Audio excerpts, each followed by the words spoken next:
कहाँ? हेलो बच्चों, कैसे हो? तो बच्चों आप सभी अच्छे भाई, और सबकी तैयारी भाई बच्चों अच्छे चल रही है भाई बच्चों। तो भाई बच्चों मैंने आपको क्या करा दिया था भाई, कल कोई टेक्निकल इशू हो गया था भाई बच्चों। कोई का कहीं अलग से टेक्निकल इशू आता भाई, मतलब भाई टेक्निकल इशू होता, वाईफाई में थोड़ा कनेक्टिविटी नहीं रही थी भाई, इसकी वजह से लाइव क्लास बीच में छोड़नी पड़ी भाई बच्चों। तो कल भाई बच्चों मैंने आपको क्या बताया था, अवतल दर्पण के उपयोग बता दिए, कहाँ का उसका उपयोग होते हैं कहाँ का नहीं बच्चों। आज पढ़ेंगे बच्चों उत्तल दर्पण, और उसके बाद में बस थोड़ा से आगे का टॉपिक रहेगा, ज़्यादा बड़ी कोई भी क्लास नहीं रहेगी भाई बच्चों, ठीक है भाई। तो और बताइए बच्चों आप कैसे हो कैसे नहीं, सबकी तैयारी भाई अच्छे चल रही है, जोरों शोरों से चल रही है या नहीं भाई? तो भाई बच्चों अपना स्टार्ट करते हैं। अब देखो भाई बच्चों हमारा क्या था भाई, आज का टॉपिक रहेगा बच्चों हमारा उत्तल दर्पण। क्या रहेगा भाई बच्चों? उत्तल दर्पण। तो हेडिंग लगा लो भाई बच्चों, उत्तल दर्पण। हेडिंग क्या भाई बच्चों? आज हमारी उत्तल दर्पण है। चलो फिर भाई बच्चों,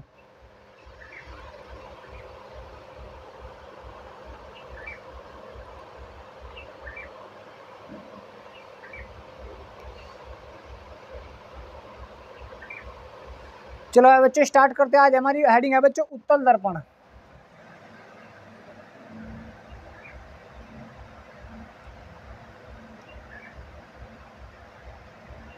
तो देखो भाई बच्चों उत्तल दर्पण क्या होता है, मैंने कल आपको समझा था भाई अवतल दर्पण। अवतल दर्पण के बारे में कल आपकी भाई समझा दे तो आपकी समझ में आई गया होगा, उसकी डेफिनेशन कैसे बनानी थी और क्या समझाना होता। बच्चों कोई भी कांच का खोखला गोला ले लो भाई, आपने कांच का खोखला गोला लिया, इसका किसी से भी किस साइड से भी एक हिस्सा काट दिया भाई। अगर आपने कांच का गोला काट के इसका एक हिस्सा काट कर भाई बच्चों ऐसा आ गया, अगर आप इसकी बाह्य सतह पर पॉलिश करें भाई बच्चों, तो कौन सा बन जाता है बच्चों? अवतल दर्पण बन जाता है। लेकिन अगर मैं इसकी आंतरिक सतह पर, अंदर वाली सतह पर पॉलिश कर दूं भाई बच्चों, कौन सी सतह पर बच्चों?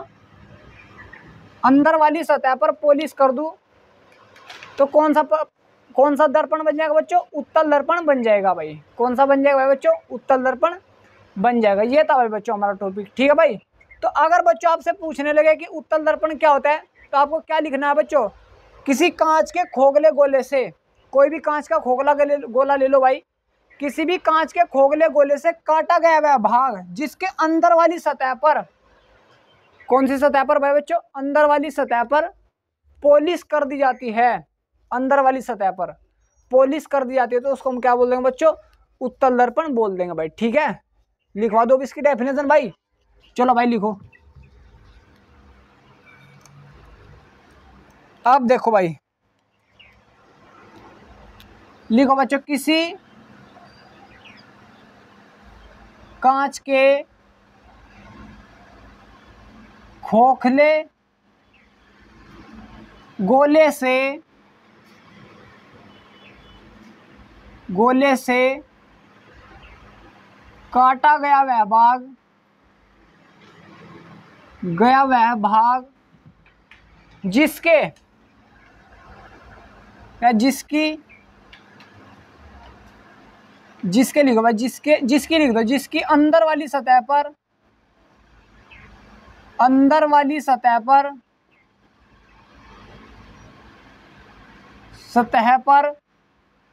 पॉलिश कर दी जाती है,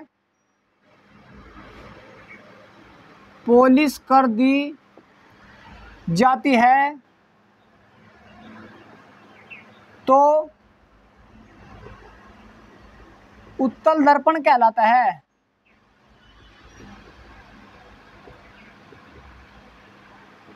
उत्तल दर्पण कहलाता है। कौन सा दर्पण कहलाता है बच्चों? उत्तल दर्पण कहलाता है। ये है भाई बच्चों अब तक हमारा टॉपिक, ठीक है भाई। अब इसके बाद में बच्चों कैसे बनता है बच्चे, आप कांच का कोई खोखला गोला ले लो भाई। क्या लिया भाई बच्चों? आपने कांच का कोई खोखला गोला ले लिया, इसको काट दिया भाई। ये काटने के बाद में हिस्सा ऐसा आया भाई बच्चों, ये हिस्सा ऐसा आ गया। अब बच्चों आपको इसकी बाह्य सतह पर पॉलिश नहीं करनी, अंदर वाली सतह पर, अंदर वाली जो ये सतह है अंदर, इस वाली सतह पर पॉलिश कर दो, तो कौन सा दर्पण बनेगा बच्चों? उत्तल दर्पण बनेगा। इसको मैं अगर ऐसे लिख दूं तो अब भी तो कोई बात नहीं है भाई, अब भी तो वही है, अब भी तो भाई सेम, बस उल्टा करके रख दिया भाई मैंने, ठीक है भाई। भाई ये मारकर यहाँ पर ऐसे रखा, इस प्रकार यहाँ पर ये रख दिया, कोई दिक्कत तो नहीं भाई। तो यही कौन सा बच्चों, उत्तल दर्पण है भाई। ठीक है भाई बच्चों, क्लियर हुआ अब तो और जो बच्चों ये चिकना पृष्ठ बच जाता है भाई, ये चिकना जो ये बच रहा है, ये वाला चिकना पृष्ठ, इसको बोलता है बच्चा परावर्तक पृष्ठ। इससे कोई भी प्रकाश की किरण आएगी टकराकर वापस चली जाएगी, परावर्तक पृष्ठ होता है बच्चों। कौन सा होता है बच्चों, परावर्तक पृष्ठ, परावर्तक पृष्ठ, पृष्ठ। ठीक है बच्चों, कोई दिक्कत नहीं बच्चों। ये कौन सा पृष्ठ होता है बच्चों, परावर्तक पृष्ठ। परावर्तक पृष्ठ हम किसको बोलते हैं, जिससे प्रकाश की किरण टकराकर वापस चली जा भाई, मतलब प्रकाश की किरण टकरा जा भाई और वापस इधर उधर कहीं पर चली जा भाई, परावर्तित हो जाए, उसको बोलते हैं बच्चों हम परावर्तक पृष्ठ। ठीक है बच्चों, कोई दिक्कत नहीं भाई यहाँ तक। अब इसके बच्चों तुम्हारे से पूछा जाता है उपयोग कहाँ कहाँ किया जाता है, पूछ लेता भाई इसका उपयोग कहाँ किया जाता है, कहाँ नहीं भाई। तो आपको पता होना चाहिए भाई इसका उपयोग कहाँ किया जाता है। इसका उपयोग किया जाता है बच्चों जो आपके वाहन होते हैं, जैसे बाइक हो गई भाई, बाइक के साइड में शीशे लगे होते हैं, तो शीशे से हम क्या देखते हैं बच्चों, पीछे वाली वस्तु देखते हैं भाई। पीछे की वस्तु तो बहुत बड़ी बड़ी है और छोटा सा शीशा है, लेकिन वो बड़ी बड़ी वस्तुओं को छोटा करके दिखा देता है भाई बच्चों में। तो ऐसी ऐसी जगह इसका उपयोग किया था बच्चों, वाहनों के साइड में। भाई आपके जो बाइक है या कुछ भी है यार, ये आपकी बाइक है भाई, भाई मेरे को तो बाइक वाइक बनानी नहीं आती, ये आपकी बाइक है भाई, ये आपका हैंडल वैंडल है भाई बच्चों, ये आपका भाई हैंडल है। तो शीशा लगा होता है बच्चों साइड में, ये शीशा लगा होता है, शीशे जो शीशे लगे होते हैं साइड में। तो ऐसी जगह हम किसका उपयोग करते हैं बच्चों, उत्तल दर्पण का उपयोग करते हैं। ठीक है बच्चों, वाहन की साइड में वाहनों के साइड में लगाकर शीशों के रूप में उत्तल दर्पण का उपयोग किया था भाई।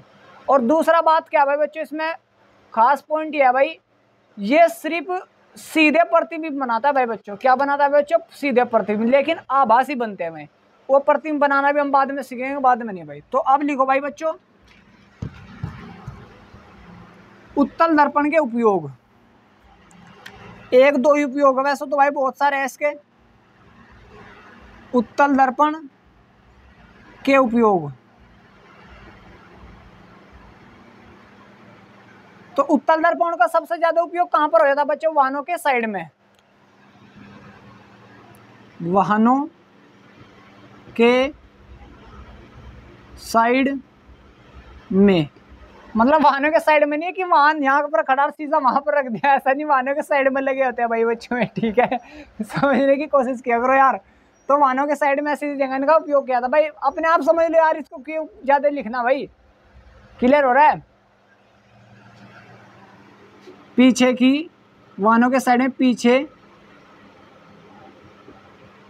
की वस्तु को देखने के लिए, पीछे की वस्तु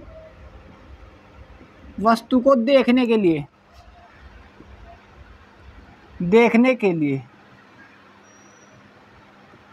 तो ऐसे ऐसे जगह बच्चों इनका उपयोग होता है भाई।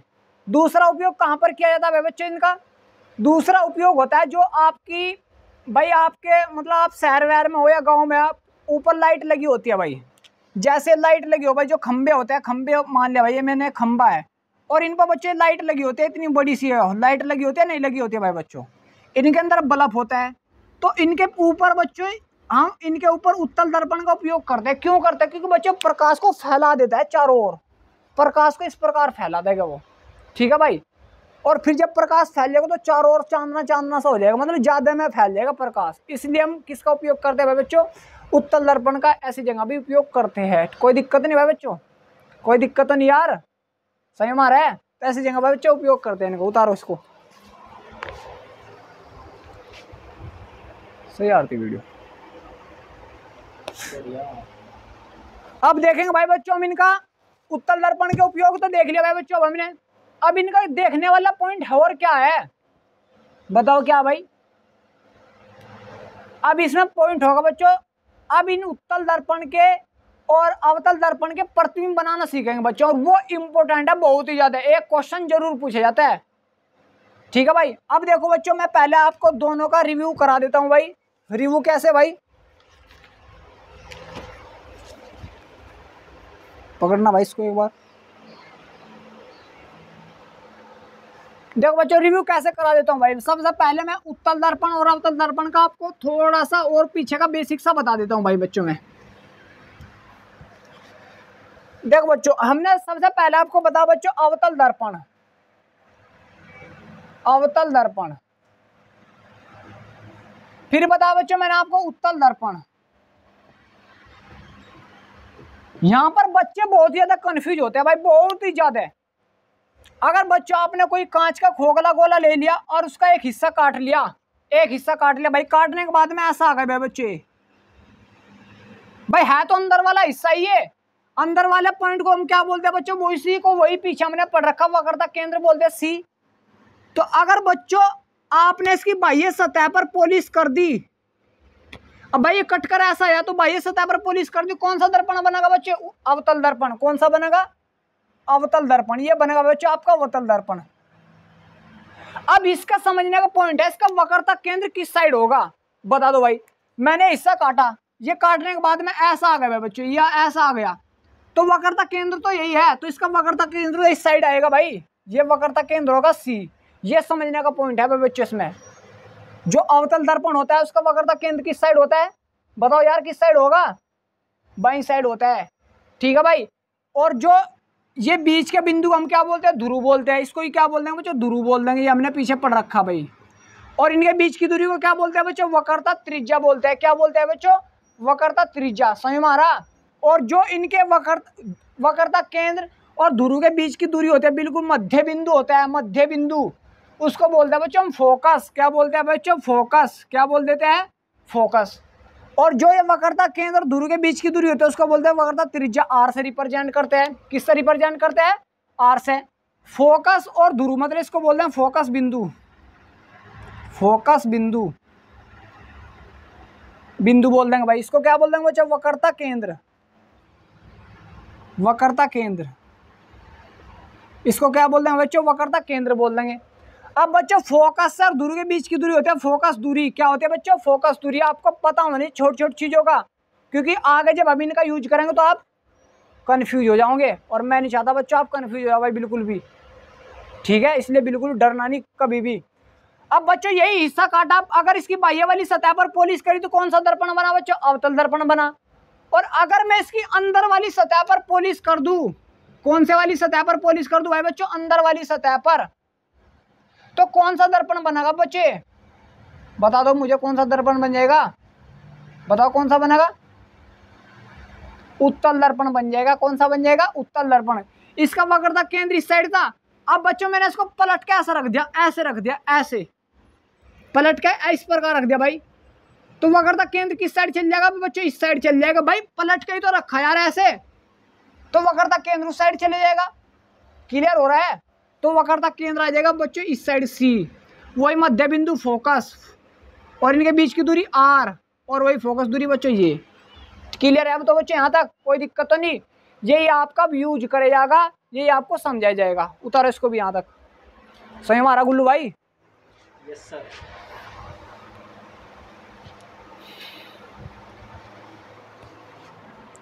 चलो भाई बच्चों, अब देखो बच्चों आपसे क्वेश्चन कैसे बनेंगे वो तो बाद की बात है, लेकिन उनमें यूज क्या क्या होगा वो सबसे पहली बात है भाई। सबसे पहली बात क्या भाई, वो आपको क्या दे देगा, अवतल दर्पण दे देगा, उत्तल दर्पण दे देगा। आपसे पूछेगा कि यहाँ पर मैंने वस्तु खड़ी कर दी, अब इसका प्रतिबिंब बताओ मुझे कहाँ बनेगा। और बच्चे पढ़कर तो रखते लेकिन सब खत्म हो जाता है। बच्चों देखो, मैं पहले वस्तु को किस साइड रखा है उसको हम क्या बोल रहे हैं, उनकी दूरी किस प्रकार मांगे किस प्रकार नहीं। अब इसको समझेंगे भाई। पहले जब दर्पण के सामने वस्तु रखी हो, देखो हमेशा याद रख लेना, चाहे आप उत्तल दर्पण लो या अवतल दर्पण लो, वस्तु को हमेशा हम बाई साइड रखेंगे। किस साइड रखेंगे, बाई साइड। क्लियर हो रहा है, बाई साइड, इस साइड रखेंगे हम वस्तु को भाई, ठीक है भाई। चाहे आप अवतल दर्पण ले लो या उत्तल दर्पण ले लो, आप कोई सा भी दर्पण ले लो। अब मुझे बता दो कौन सा दर्पण है ये बता दो। पहले तो बताना कौन सा है, बिल्कुल सही बोल रहे हो, कौन सा है, अवतल दर्पण है ये। कौन सा है बच्चों, अवतल है उत्तल है, बताओ यार कौन सा है बताओ भाई कौन सा है, उत्तल है अवतल है। बाह्य सतह पर पॉलिश हो रही है या आंतरिक सतह पर, आंतरिक सतह पर पॉलिश हो रही, तो कौन सा दर्पण है बच्चों, उत्तल दर्पण है। कौन सा दर्पण है, उत्तल दर्पण, तो वस्तु को हम हमेशा इस साइड ही रखेंगे। ये क्या होता है बच्चों, अक्ष होता है, अक्ष होता है। अगर बच्चों आप दर्पण के इस साइड वस्तु रखोगे, बाईं साइड अगर वस्तु रखोगे तो हमेशा जो उसके मतलब दर्पण से दूरी होगी वस्तु तक की, यहाँ पर वस्तु रखी भाई, ये वस्तु रखी, तो इसकी जो भी ये दूरी होगी, ये वाली दूरी समझ लो भाई, ये वाली जो भी दूरी होगी वस्तु की दूरी होगी, उसको हम वस्तु की दूरी को रिप्रेजेंट करेंगे बच्चों यू से। किससे रिप्रेजेंट करेंगे, यू से। और जो आप ये दर्पण से बाईं साइड वाली दूरी लोगे, दर्पण से जब भी बाईं साइड वाली दूरी लोगे तो हमेशा हम निगेटिव मानकर चलते हैं। क्या मानकर चलते हैं, निगेटिव। वस्तु की दूरी हम हमेशा मतलब बाईं साइड रखी जाएगी वस्तु, तो दूरी को हमेशा क्या मानकर चलना है, ऋणात्मक मानकर चलना है। क्लियर हो रहा है। तो जब भी बाईं साइड में वस्तु रखी हो तो हम उसको दूरी क्या मान लेंगे बच्चों, निगेटिव मानकर चलेंगे। क्या मानकर चलेंगे, निगेटिव। क्लियर हो रहा है अब तो, कोई दिक्कत तो नहीं। तो जब भी बाईं साइड वस्तु रखी हो, बाईं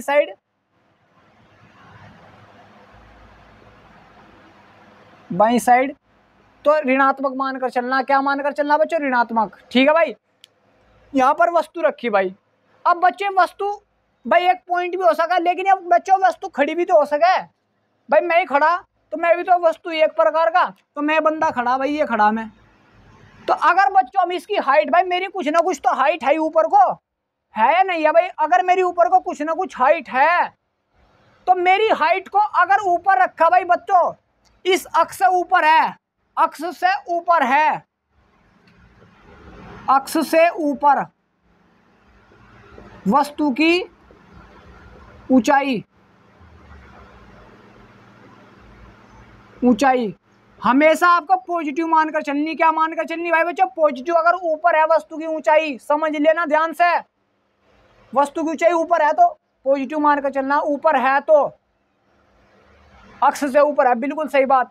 और बच्चों अगर वस्तु की ऊंचाई यही नीचे आ जा, यही वस्तु की नीचे ऊंचाई नीचे की ओर आ रही भाई, नीचे खड़ा, नीचे धस गया अब मैं, ठीक है, तो ऋणात्मक मानकर चलनी। क्या मानकर चलनी, ऋणात्मक। अक्ष से अगर नीचे होगी तो वस्तु की ऊंचाई क्या हो जाएगी बच्चों, ऋणात्मक। अगर वस्तु की ऊंचाई अक्ष से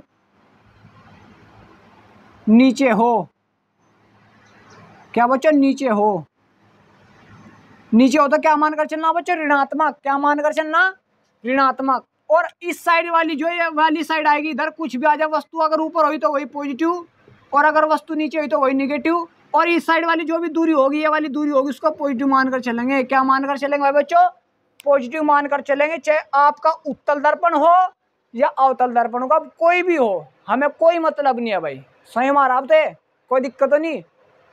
दूसरे के बारे में एक बार और समझाऊंगा इसको, टेंशन लो आप।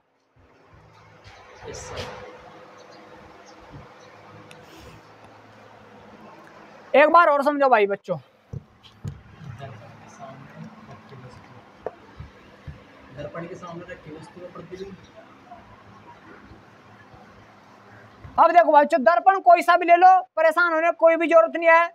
मैंने कहा दर्पण ये वाले ले लिया बच्चों, कौन सा दर्पण है भाई मुझे बता दो बस सबसे पहले तो, कौन सा दर्पण है, अवतल दर्पण है। कौन सा दर्पण है, अवतल। अगर आप अवतल दर्पण से बाईं साइड चल रहे हो, देखो यहाँ पर ध्यान दो, ये अवतल दर्पण रखा, अगर आप अवतल दर्पण से बाईं साइड चल रहे हो, किस साइड चल रहे हो, बाईं साइड, तो वस्तु की दूरी हमेशा ऋणात्मक मानकर चलनी। क्या मानकर चलनी, ऋणात्मक। और अगर आप दर्पण से बाईं साइड दाईं साइड चल रहे हो, किस साइड बच्चों, दाईं साइड, तो हमेशा वस्तु की दूरी क्या मान, वस्तु की प्रतिबिंब कुछ भी हो पॉजिटिव मानकर चलनी। क्या मानकर चलनी, पॉजिटिव। बस सिंपल मैं आपको बता रहा, अगर आप दर्पण से दाईं साइड जाओगे तो हमेशा पॉजिटिव मानकर चलो। क्या मानकर चलो, पॉजिटिव। अगर आप दर्पण से बाईं साइड जाओगे तो हमेशा मानकर चलो निगेटिव। क्या मानकर चलो, निगेटिव। अगर आप दर्पण से मतलब अक्ष से ऊपर जाओगे तो हमेशा मानकर चलो पॉजिटिव। क्या मानकर चलो, पॉजिटिव। अगर आप अक्ष से नीचे आओगे तो क्या मानकर चलो, निगेटिव। क्या मानकर चलो, निगेटिव। इस साइड भी यही, अगर आप अक्ष से ऊपर जाओगे तो पॉजिटिव और अक्ष से नीचे जाओगे तो नेगेटिव।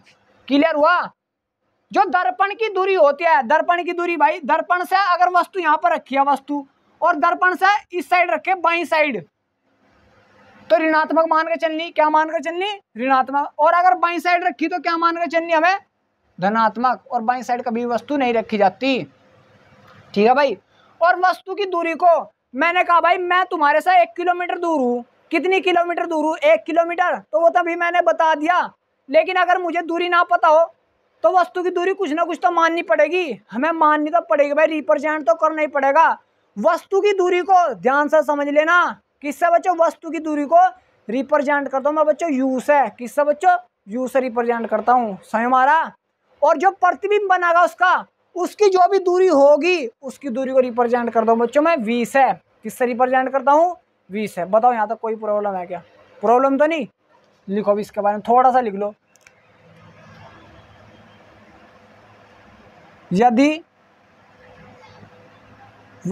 यदि क्या, हमेशा वस्तु तो बाईं साइड ही रखी जाएगी।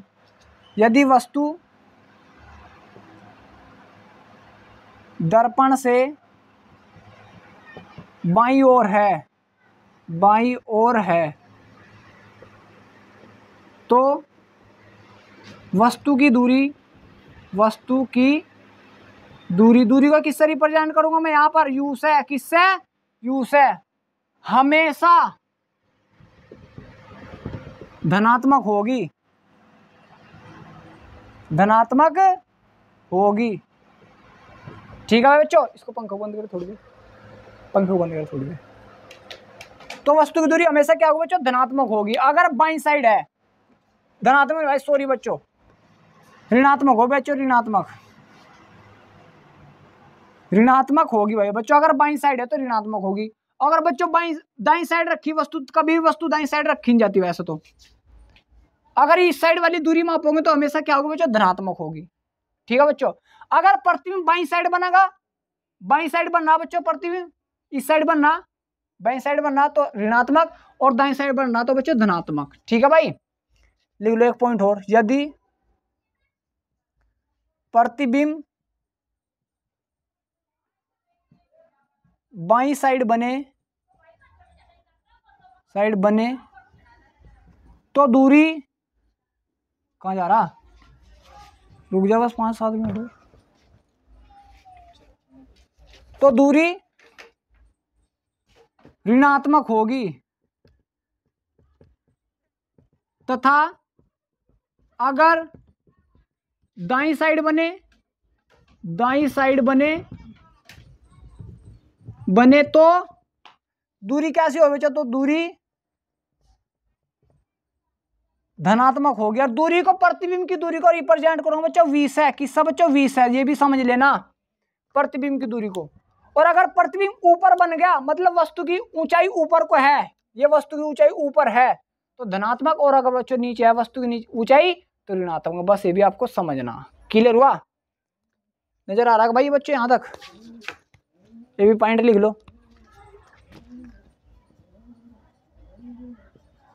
वस्तु की ऊंचाई अक्ष से बच्चों, अक्ष तो ये अक्ष से ऊपर धनात्मक तथा अक्ष से नीचे ऋणात्मक होगी, क्लियर है बच्चों। तो यहां तक आपको क्लियर करना भाई बच्चों ये, ठीक है बच्चों। इसको अच्छे से कर लेना, और कल को भाई बच्चों में सब प्रतिबिंब बनाने, शर्तबिंब बनाने, जो भी आपका है सब करा दूंगा भाई, आप टेंशन नहीं लेना भाई बच्चों। यहां तक बस आप अच्छे से पढ़ लेना, क्लियर है बच्चों।